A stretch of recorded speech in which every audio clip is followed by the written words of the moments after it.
Que bom. E nós estamos então, na terceira mensagem desta série, Eleve as Suas Palavras, uma série onde nós estamos falando sobre oração. E que tema importante para o nosso tempo, para os nossos dias. Nós começamos falando mais do que palavras, oração. E nós lembramos como Jesus nos ensinou a orar. A partir do texto de Mateus, capítulo 6, quando Jesus exorta os seus discípulos a não orarem como os fariseus, a não orarem por um status, a não manterem uma espiritualidade por causa do status da sua vida, aparente para as pessoas, querendo algum benefício com as pessoas, mas buscar o Senhor em secreto, porque o nosso Deus nos conhece profundamente e conhece as intenções das nossas palavras. Precisamos elevar as nossas palavras ao Senhor com sinceridade de coração, com pureza de coração, diante dEle. Abrir o nosso coração somente diante dEle, porque Ele conhece as nossas vidas. Falamos na segunda mensagem sobre que a oração é mais do que um momento, é um relacionamento com Deus. E agora eu tenho uma criancinha pequena em casa, 3 meses, e daqui a algum tempo, eu espero que ela já vai começar a falar. O Vicente já está com 9 meses já, ainda vai chegar, naquela fase de começar, Camila? De falar o papai, mamãe, aprender as palavrinhas. Mas como que uma criança ela aprende a falar? Porque ela escuta alguém. Porque alguém ensina ela a gesticular, a falar. Da mesma forma, Jesus fez com as nossas vidas. Ele nos ensina a orar através de um relacionamento com Ele. Através de um relacionamento íntimo, profundo e sincero com Cristo Jesus. E aí sim nós podemos aprender a orar com o nosso Senhor. Durante toda essa série, nós temos feito uma pergunta que eu tenho certeza que é a pergunta que no momento está ecoando nos corações de muitas pessoas neste tempo. Será que alguém pode me ensinar a orar? Quantas pessoas estão passando dificuldades? Quantas pessoas perderam outros amigos, perderam pessoas, entes queridos? Quantas pessoas estão sofrendo? E na primeira mensagem eu lembrei do filme Gravidade, que agora não me lembro o nome da atriz, mas ela fica perdida no espaço. E naquele filme, quando ela está perdida na solidão do espaço, ela começa a chorar. E a pergunta que vem para ela é um filme de 2013, 2012. Muito legal esse filme. E quando ela está perdida no espaço, vem a pergunta. Ela se lembra que ela não sabe orar, porque ninguém ensinou ela a orar. Naquele grande momento de solidão. E quantas pessoas estão enfrentando estes momentos de solidão nestes dias? Mas tem uma música do Lulu Santos que retrata muito este momento da cultura, que é Avisa aos Navegantes. Veja alguns trechos dessa música. Ele diz: se existe alguém na linha, se tem alguém no ar, por favor, responda agora, não me faça esperar.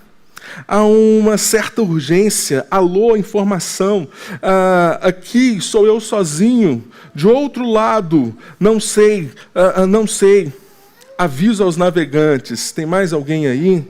Só ouço o som da minha própria voz a repetir, SOS, solidão.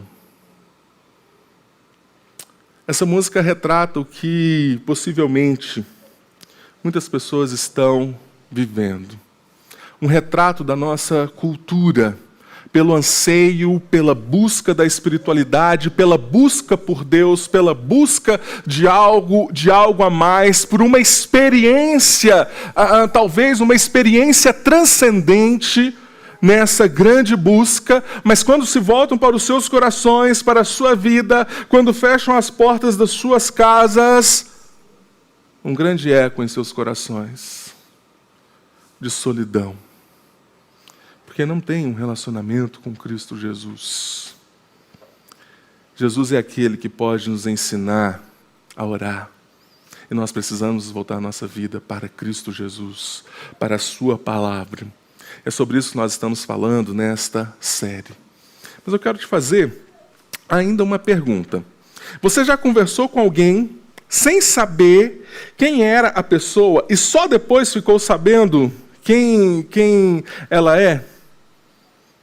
Já chegou em algum lugar? Eu sou uma pessoa assim, gente, que converso, quem me conhece sabe, converso pouco, sabe? Aí, ó, tá vendo? Complicado, né? O pessoal entrega a gente aqui. Eu converso muito pouco, sou uma pessoa de difícil comunicação, então quando eu chego nos lugares eu quase não converso. Na verdade, quando eu chego em algum lugar, pode ser num ponto de ônibus, pode ser no aeroporto, uma rodoviária, vai passar 20 minutos, 15 minutos, eu já vou estar ali olhando para alguém e conversando, né, com aquela pessoa. E já aconteceu algumas vezes, e depois eu ficar sabendo que era aquela pessoa, eu falo, nossa, que legal. Com certeza, no meu tratamento com aquela pessoa, de tratar bem, tratar mal, nada ia mudar no meu tratamento com aquela pessoa. Mas, com certeza, quando nós sabemos com quem nós estamos conversando, talvez em determinados assuntos nós somos mais intencionais. Nós direcionamos mais a nossa conversa para um momento e entendemos a importância daquele momento para as nossas vidas. Em nosso relacionamento com Deus é a mesma coisa. Precisamos saber com quem nós estamos conversando. Por isso eu quero falar com vocês hoje sobre o tema mais do que uma conversa, um relacionamento. Eu quero pedir para você abrir o seu texto bíblico na carta de Paulo aos irmãos da região da Galácia, Gálatas, capítulo 4, versículo 4 a 7. Gálatas, capítulo 4, versículo de 4 a 7, o texto está projetado, mas você pode manter o seu texto bíblico aberto e acompanhar comigo também. Gálatas, capítulo 4, versículo de 4 a 7, a palavra do Senhor, ela diz: Vindo, porém, a plenitude do tempo, Deus enviou o seu Filho, nascido de mulher, nascido sob a lei, para resgatar os que estavam sob a lei, a fim de que recebêssemos a adoção de filhos. E porque vós sois filhos, enviou Deus ao nosso coração o Espírito de seu Filho, que clama, Abba, Pai, de sorte que já não és escravo, porém filho, e sendo filho, também herdeiro por Deus. Senhor, obrigado por sua palavra, Pai. Necessitamos da ação do Teu Santo Espírito em nossos corações, em nossa mente, para que possamos compreender a profundidade, a beleza dos Teus ensinamentos para as nossas vidas. Fale aos nossos corações, em nome de Jesus. Amém. Possivelmente, uma das cartas que Paulo escreve, onde ele está, assim, de certa forma, nervoso. Porque alguns irmãos colocaram em xeque até o seu apostolado, até aquilo que Deus fez em sua vida, por conta de alguns costumes.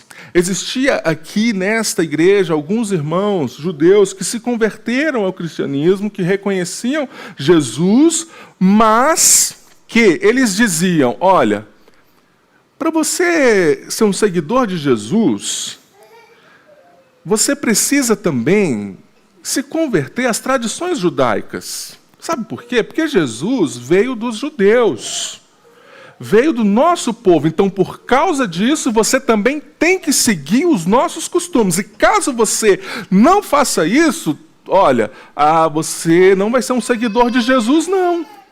O que esses irmãos eles faziam? Olha, Jesus, com a graça. Olha, Jesus, está aqui, eu sou um judeu. Olha, Jesus, está aqui as minhas obras, então agora eu quero a minha herança, eu quero então a salvação, então você me dá aquilo que eu mereço por causa do meu povo.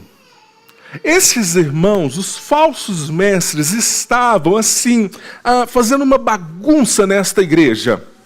Porque estavam incomodando, estavam implicando, estavam assim, colocando um jugo muito pesado em cima dos outros irmãos que estavam chegando na igreja, acabando de conhecer a graça de Cristo Jesus.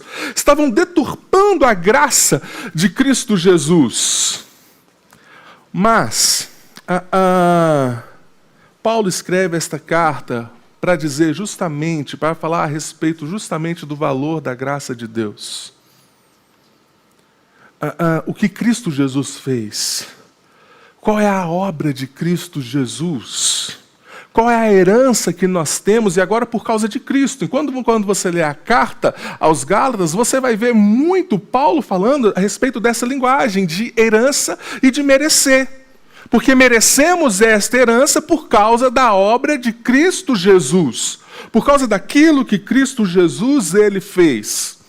Então a carta vem de Paulo, um homem que teve um encontro com Deus, para homens que estavam apenas conversando com Deus, que não conheciam a Deus de fato, a graça do Senhor de fato. E por causa disso vivia de um outro modo. Tim Keller, no livro que eu mencionei no comecinho dessa série, no livro Oração, Tim Keller ele diz: orar é conversar com Deus. No entanto, há conversas que podem ficar na simples troca de informações, sem levar a um verdadeiro encontro pessoal com Deus.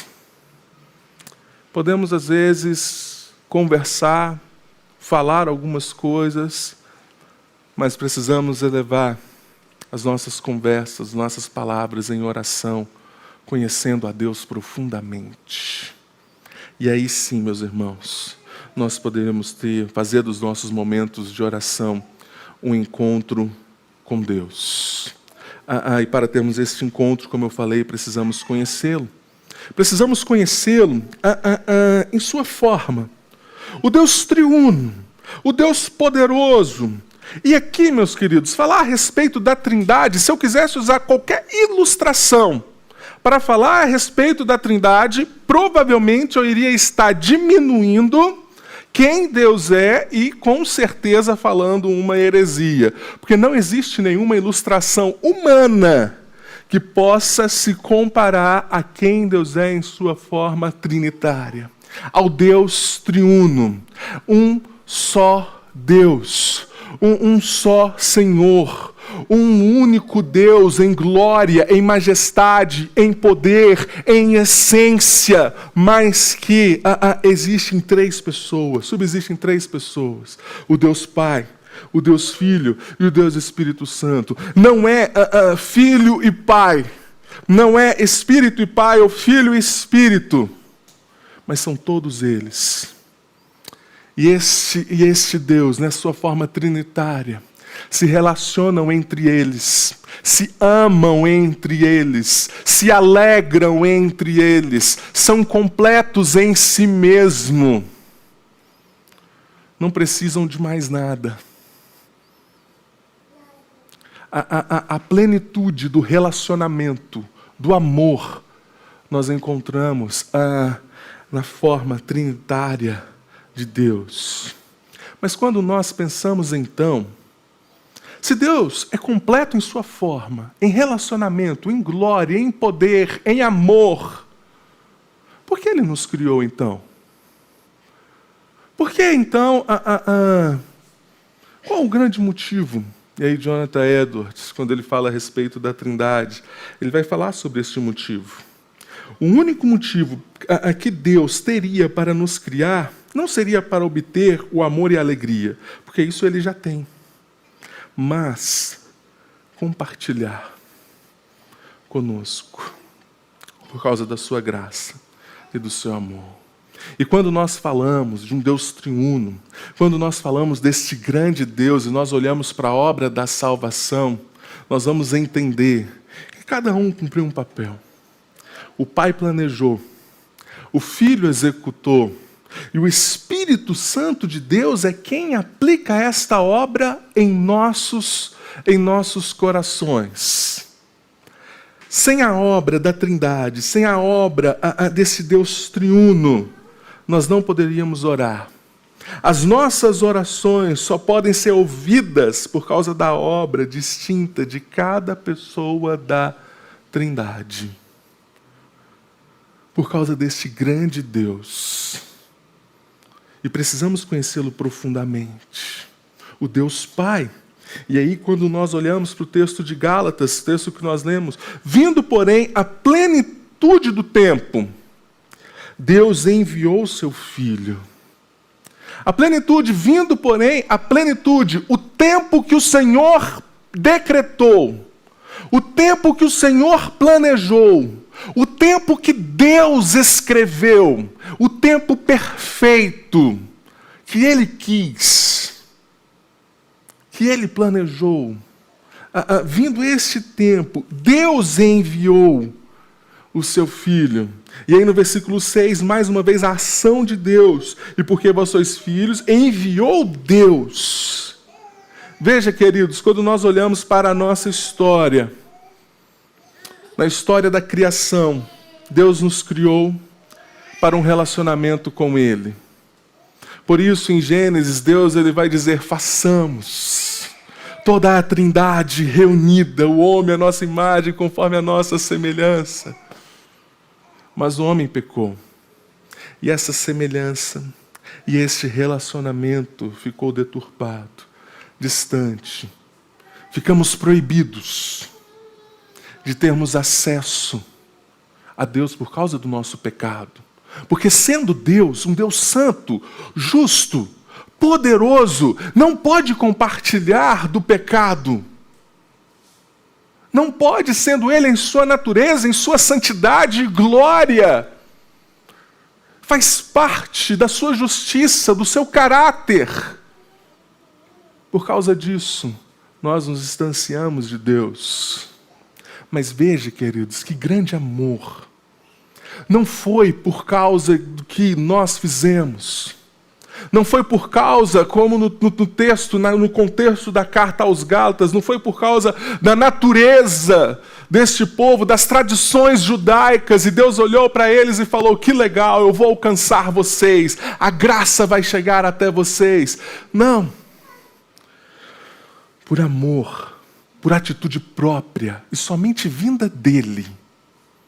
Somente dele. Por atitude dele para as nossas vidas, enviou o seu Filho para morrer, para pagar o preço dos nossos pecados e para nos fazermos filhos de Deus. Ser filho aqui significa acesso, ter acesso.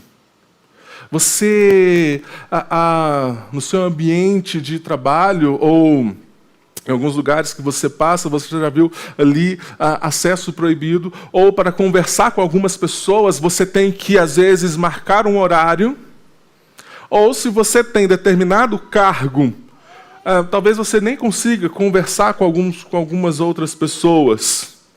Por conta do cargo, da vida, por conta de tantas coisas que nós exercemos. Na cultura, onde nós vemos, é justamente desta forma. Não temos acesso a algumas pessoas. E é justamente desta forma. Mas agora Deus nos fez filhos. É como se nós chegássemos num escritório de um homem, não dá para comparar, mas como se chegasse no escritório de um grande homem, e fala, não, você não pode entrar aqui. E aí de repente você olha e passa uma criança assim, direto. Porque aquela criança é filho daquela pessoa. É isso que Deus fez. Deus ele nos deu acesso. Deus Pai planejou e nos deu acesso à sua presença para podermos usufruir.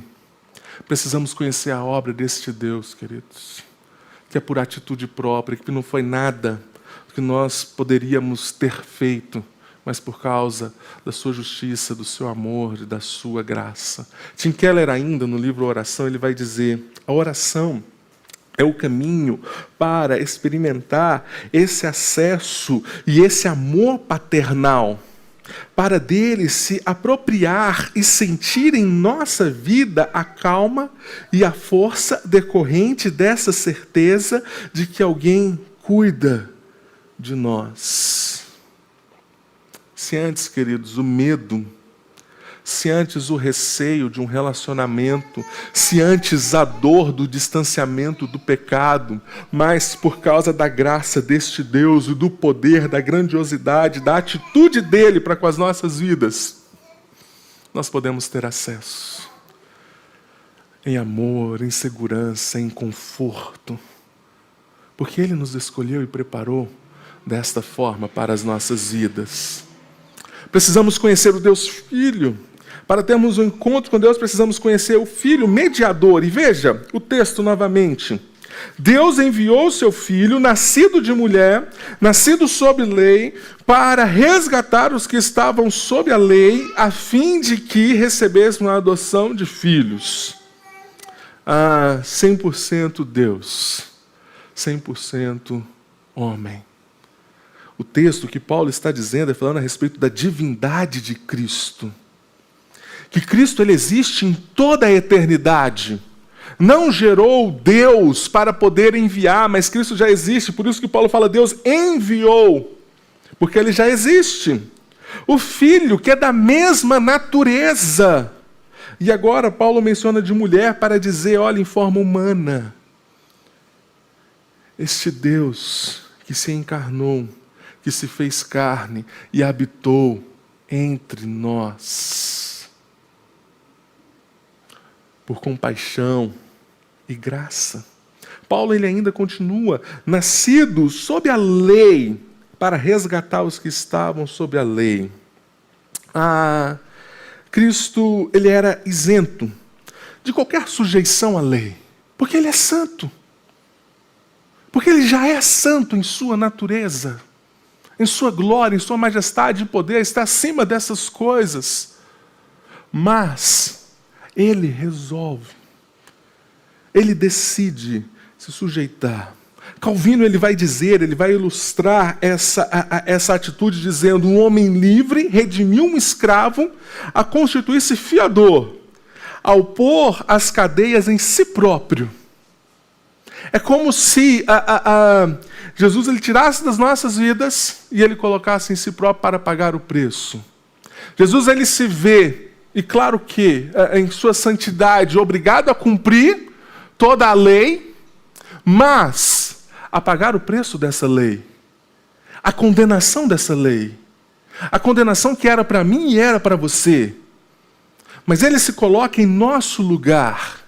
E aí, quando nós olhamos para toda a história, para as histórias das religiões, nós vamos ver que todas as religiões reconhecem algo. Por mais que o Deus que essas religiões acreditem seja o mesmo Deus que, de certa forma, nós acreditamos, talvez de uma forma diferente, como algumas religiões cristãs, ou qualquer outro Deus, elas vão reconhecer que existe um grande abismo entre o homem e este grande Deus, ou entre o homem e estes deuses. Todas as religiões reconhecem justamente este grande abismo. Aristóteles ele vai dizer que talvez é possível você aplacar, acalmar a ira de um Deus, mas será impossível ter um relacionamento com este Deus. E aí Aristóteles ele vai dizer que falta semelhança.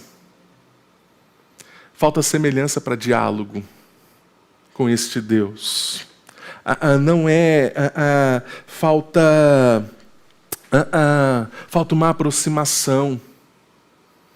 Por causa do nosso temor, do nosso medo, da grandiosidade desse Deus, é impossível termos um relacionamento com este Deus. E essa é a ideia que está no coração de muitas pessoas. E de fato isso é uma verdade. Muitas pessoas não mantêm um relacionamento com Deus, ou quando buscam uma espiritualidade, é uma espiritualidade baseada no desempenho, na força, na força dos próprios braços. Por quê? Porque então, se eu apresento algo diante deste Deus, Ele vai me aceitar. Se eu faço algo para esse determinado Deus, então eu vou poder ter um relacionamento com Ele. Ou pelo menos vou aplacar, diminuir a fúria dele sobre a minha vida. E aí você não vai encontrar nenhuma religião no mundo aonde talvez essa religião não vai pedir um sacrifício, não vai pedir que você faça, viva de tal modo ou exerça uma série de tarefas para você se aproximar. Mas o que Paulo ele está dizendo, ele quebra completamente qualquer ideia filosófica a respeito disso. Ele vai dizer, a fim de que recebêssemos a adoção de filhos. Para que, não por causa do nosso empenho e força, para que não por causa do que eu fiz ou eu posso fazer, mas por causa da atitude dele em se entregar, em me resgatar, em me dar uma nova vida. Resgatar aqui é pagar o preço, um alto preço por nós. E por causa dele nós podemos ter um relacionamento. Então quer dizer que dentro do cristianismo a gente não precisa ter um modo de vida, fazer algo, viver em santidade, a graça do Senhor. Não, é o contrário, a responsabilidade aumenta. Porque eu não estou fazendo para obter algo, eu estou fazendo porque alguém fez por mim. E eu entendo quem eu sou agora. Não porque eu posso fazer, mas pelo que Cristo fez por mim. Pela obra que Ele operou na minha vida. Eu posso viver e eu posso caminhar em um novo proceder, porque Ele me chama a este proceder de vida. Ele é o exemplo para a minha vida. É para Ele. E agora, não em semelhança, mas em direito. Paulo, quando ele diz em semelhança, Paulo, quando ele fala a fim de receber a adoção de filhos, ele está falando justamente sobre esta herança, a herança do relacionamento com Deus. De poder falar com Deus, estar na presença de Deus. Quando nós olhamos para o capítulo 3 dessa mesma carta, nós vamos ver Paulo falando a respeito da herança de Abraão. E aqui Paulo, ele começa falando, dando um exemplo, justamente quando uma criancinha, ela recebe uma herança, mas ela não tem como usufruir daquilo. Porque ela não tem idade, ela não pode usufruir daquilo. E agora o que Paulo ele está dizendo é que por causa de Cristo Jesus, nós podemos usufruir desta herança. Da presença de Deus para as nossas vidas, e por causa da obra de Cristo Jesus, nós reconhecemos o que o autor de Hebreus, no capítulo 4, ele diz, porque não temos sumo sacerdote que não possa compadecer-se das nossas fraquezas. Antes, foi ele tentado em todas as coisas, a nossa semelhança. Se existe um Deus distante, se as pessoas buscam um Deus distante, este Deus se fez próximo, Deus conosco, e habitou entre nós. Sofreu a nossa semelhança para que possamos usufruir, mas sem pecado. E agora, veja, acheguemos, pois, portanto, confiadamente junto ao trono da graça, a fim de recebermos misericórdia e acharmos graça para socorro em ocasião oportuna. O convite de Cristo para as nossas vidas. Acheguemos confiadamente ao trono da graça. Sem outras religiões, há um distanciamento quando nós olhamos para Cristo Jesus, por causa da obra dele, não por causa do que eu fiz. Um convite para a presença deste Deus. Sabe por que o cristianismo é uma das religiões mais perseguidas, ou é a religião mais perseguida do mundo? Porque tira do homem todo o mérito do que ele possa fazer. Diante da graça de Deus, nenhum homem pode dizer, eu fiz algo, eu sou capaz, e isso confunde as pessoas. Isso quebra o orgulho das pessoas. Isso fere o coração pecador das pessoas, porque querem dizer, eu fiz, eu posso, eu consegui.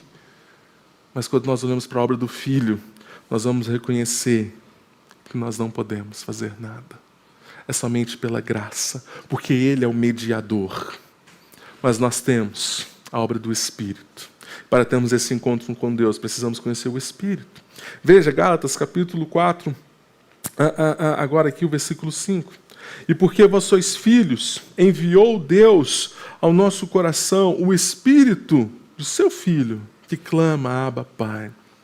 Se antes, queridos, um coração cheio de solidão, de medo, de angústia, por causa da obra de Cristo e do Espírito Santo de Deus, um coração cheio do seu próprio Espírito. E veja como Paulo ele usa palavras de forma assim, muito intencional, muito direta, no contexto que ele estava falando. Ele vai falar que clama, esse Espírito que clama que é gritar, berrar, chorar alto. E eu sei muito bem o que é isso agora, viu, lá em casa. No atual momento, lá em casa, quem tem os pequenininhos em casa, a gente sabe muito bem o que é este clamor aqui. Abba, Pai. Que talvez em uma forma simples de dizer, buscando uma tradução, seria papai. Isso confundia as pessoas da época. Porque como que nós podemos chegar diante deste Deus que é tão poderoso, em glória, em poder e majestade, e chamar papai? Era uma forma assim, muito doméstica, muito íntima, para as pessoas poderem chegar diante de Deus. Talvez isso, para um judeu, isso bagunçava um pouco a mente deles, porque quando nós olhamos no Antigo Testamento, pouquíssimas vezes, nós vamos ver esta referência a Deus como Pai. Mas é desta maneira que Jesus ensina os seus discípulos a orar. É dessa maneira que Jesus ensina os seus filhos, chamando de Pai. E aqui, quando eu lembro que a palavra do Senhor diz que nós não sabemos orar como convém, mas nós temos esse Espírito que clama ao Senhor, Abba, Pai. Eu vejo uma imagem que eu vivo em casa agora todos os dias, quase. A Ana chorando alto, berrando. Deixa, às vezes, a gente louco. Às vezes a gente coloca ela no berço e pensa, né?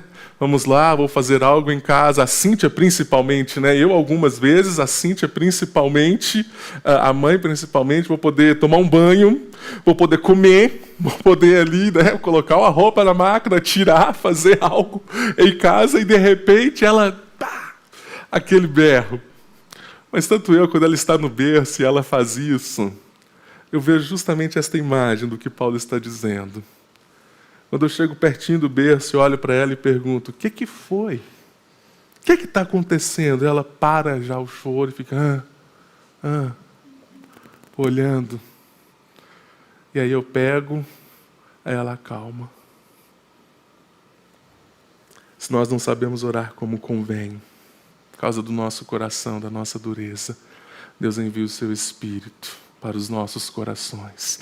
E este Espírito clama pelo Pai, que nos proporciona este relacionamento de Pai. De saber que Deus, antes mesmo da gente pedir, Ele conhece as nossas orações. Ele conhece daquilo que nós precisamos. Ele sabe das nossas necessidades, porque Ele nos conhece profundamente. Por causa da ação do Teu Santo Espírito. As primeiras orações que Martinho Lutero ensinava para os seus seguidores na época, para as pessoas que ele estava ensinando, falando a respeito daquilo que Deus estava fazendo, era esta oração. Veja, embora tu pudesses justo e apropriadamente ser um juiz secreto em relação a nós, pecadores, agora, por meio da tua misericórdia, implantas em nosso coração uma confiança reconfortante em teu amor paternal e permite-nos experimentar o doce e agradável sabor da certeza, semelhante à de uma criança, de que podemos com alegria chamar-te de Pai. conhecendo-te, amando-te e clamando a ti em toda a aflição.